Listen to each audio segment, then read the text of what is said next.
Panji Gumilang berbuat asusila hingga hibah pemerintah.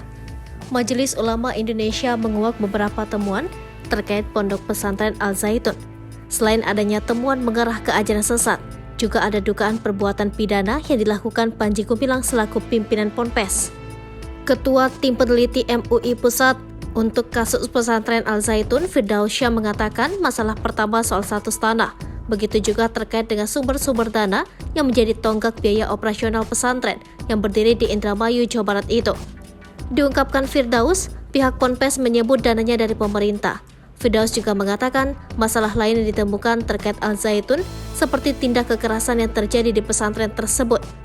Terkait masalah keagamaan, Firdaus mengatakan MUI telah mengantongi data-data yang menjurus pada penistaan agama. Temuan itu berkaitan dengan narasi-narasi yang diucapkan Panji Gumilang. Sebagai informasi, Ponpes Al-Zaitun menjadi sorotan publik belakangan lantaran memiliki cara ibadah yang tidak biasa. Sorotan pertama muncul di sosial media adalah ketika sab sholat Idul Fitri 1444 Hijriah yang bercampur antara laki-laki dan perempuan. Bahkan ada satu orang perempuan sendiri berada di depan kerumunan saf laki-laki. Panji disorot lantaran menyebut seorang wanita boleh menjadi khotib dalam ibadah sholat Jumat. Selain itu, Panji Gumilang menyebut kitab suci umat Islam Al-Quran sebagai kalam Nabi, bukan kalam Tuhan.